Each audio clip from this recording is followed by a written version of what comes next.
À la fête de Noël dans son hôtel particulier de Neuilly, ma fille millionnaire Manon m'a serrée dans ses bras en me disant « Alors maman, tu profites bien des 4 000 € par mois. J'ai dû blêmir. » J'ai murmuré « Manon, je cumule 2 emplois. » C'est à ce moment-là que ma belle-fille Sabrina s'est étouffée avec son champagne. Je m'appelle Eliane, j'ai 65 ans. Et je pensais avoir tout vu. Je me trompais. La fête était exactement comme je l'imaginais. Extravagante, froide, conçue pour impressionner des gens que je ne connaissais pas. Du marbre partout, des lustres en cristal qui coûtaient plus cher que ma voiture. Je me tenais dans un coin du salon immense, avec ma meilleure robe, une robe bleu marine, achetée en solde il y a 3 ans. Je n'étais pas à ma place. Mes pieds me tuaient. Je venais de finir mon service de 8 heures, comme caissière à mi-temps au Franprix. Et avant ça, j'avais passé la matinée à nettoyer les parties communes de ma résidence. J'étais gardienne d'immeuble à Asnières. À mon âge, cumuler les deux n'était pas facile, mais c'était le seul moyen de joindre les 2 bouts. Ma petite retraite couvrait à peine mon loyer et mes factures EDF. Manon était de l'autre côté de la pièce. La parfaite PDG de la French Tech, grande sur d'elle dans un tailleur qui valait 6 mois de mon salaire. Je me sentais fière malgré tout. Je m'étais sacrifiée pour qu'elle en arrive là. Sabrina, sa femme, flottait entre les invités. Toujours parfaite blonde, avec cette assurance que donne l'argent. Mais il y avait quelque chose de froid dans son regard quand elle me voyait. Quelque chose qui me faisait me sentir petite. C'est là que Manon s'est approchée. Elle avait bu un peu. « Maman, tu es superbe !» Elle a passé son bras autour de mes épaules, un geste qui semblait calculé. « Merci ma chérie, c'est une belle fête. » Elle a hoché la tête, l'air absent. « Je suis contente que tu sois là. » Et puis, sur un ton presque moqueur, « Alors tu profites bien des 4 000 € par mois, tu te fais plaisir, j'espère. » Les mots m'ont frappée. Le sang a quitté mon visage. 4 000 € de quoi parlait-elle? « Ma chérie, jette chouchotte. Quels 4 000 €? » Son expression a changé. « L'argent que je t'envoie tous les mois. Les 4 000 € que je vire sur ton compte depuis 3 ans. » J'ai agrippé son bras, mon cœur battant à tout rompre. « Manon, je fais des ménages à 6 heures du matin. Et je tiens la caisse jusqu'à 20 heures. Je n'ai jamais reçu un centime de toi. » Son visage est devenu blanc. Impossible. J'ai mis en place des virements automatiques. C'est Sabrina qui a tout organisé. Elle m'a dit que tu étais sûrement trop fière pour en parler, mais que tu en avais besoin. À ce moment, nous nous sommes tournés vers Sabrina. Elle était près du sapin. Elle nous regardait, l'air coupable. La panique. Elle a commencé à tousser. Pas à cause des petits fours. Elle s'étouffait de peur. Ses yeux n'ont pas quitté les miens. Et j'ai compris. 3 ans de mensonges. 3 ans d'argent volé. 3 ans à me regarder lutter. Pendant qu'elle vivait dans ce luxe financé par ce qui aurait dû être mon soutien, j'ai pensé à mon préavis de loyer le mois dernier, aux médicaments que je ne pouvais pas m'acheter. « L'argent !» j'ai murmuré à Manon. « Où as-tu envoyé l'argent ?»« Sur ton compte. Celui que Sabrina a ouvert pour toi. Elle m'a dit que ce serait plus simple à gérer que tu prenais de l'âge. » Sabrina avait arrêté de tousser. Elle me fixait terrifiée. Elle savait que je savais. Cette maison, ce champagne, ce Noël.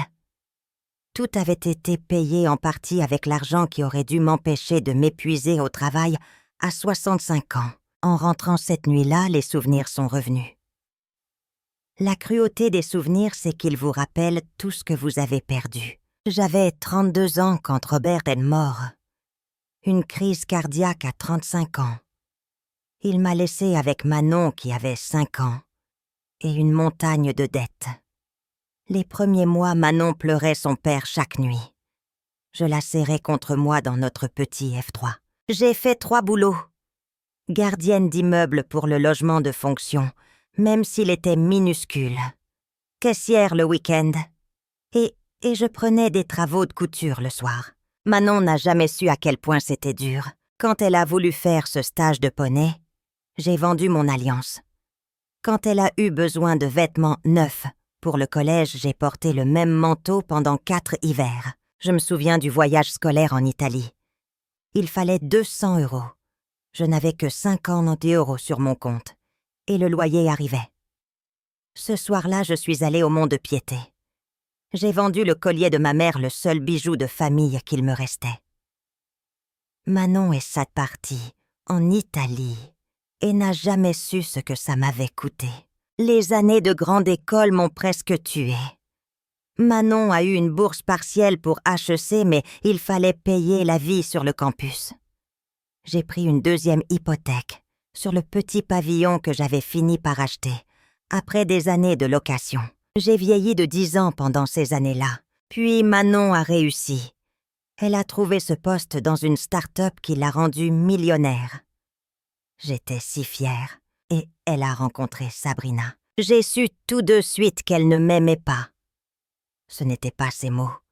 C'était son regard sur mes vêtements, usés sur mes mains abîmées par l'eau de Javel, sur mon petit pavillon de banlieue.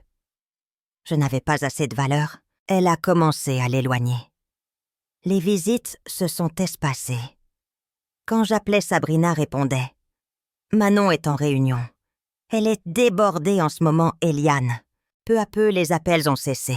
Je me disais que c'était normal. Les enfants grandissent. Mais ce soir-là, dans son hôtel particulier, j'ai compris la vérité.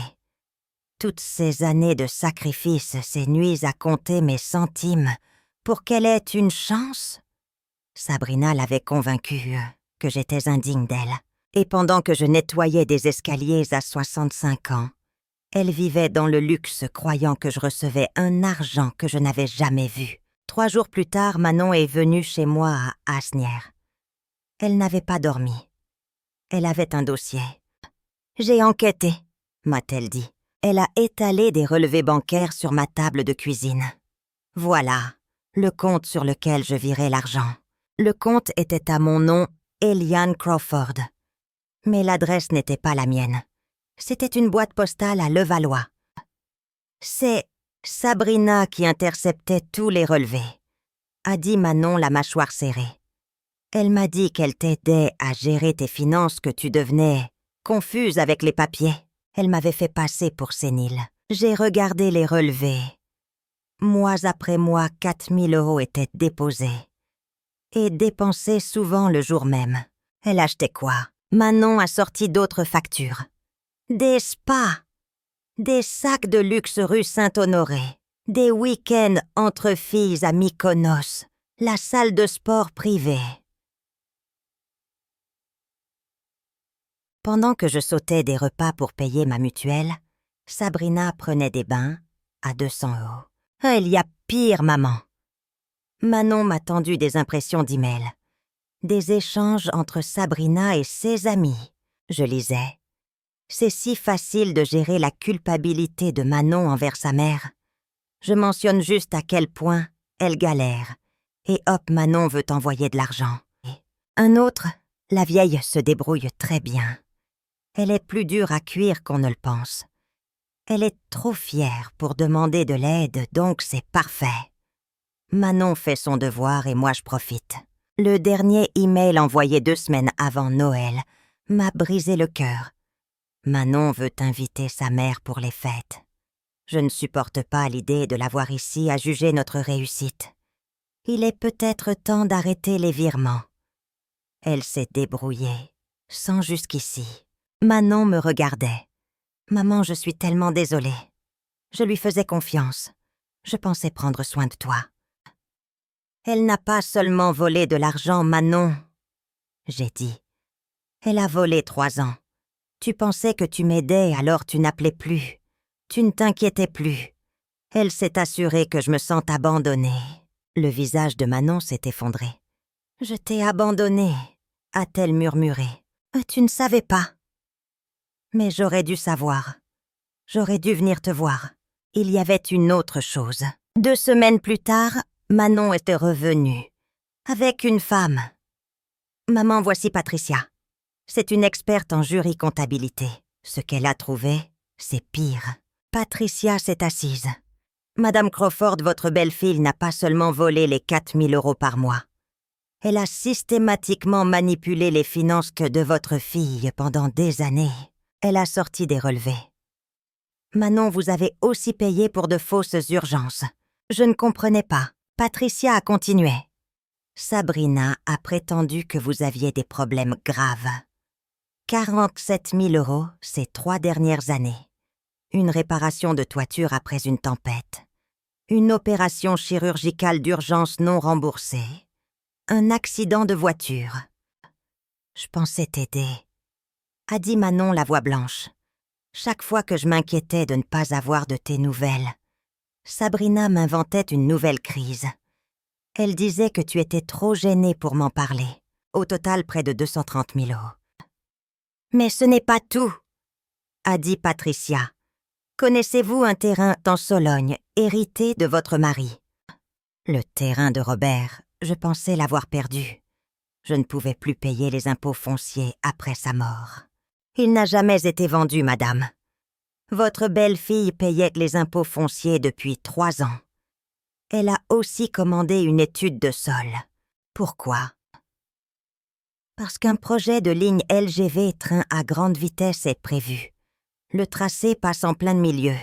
L'État va devoir exproprier.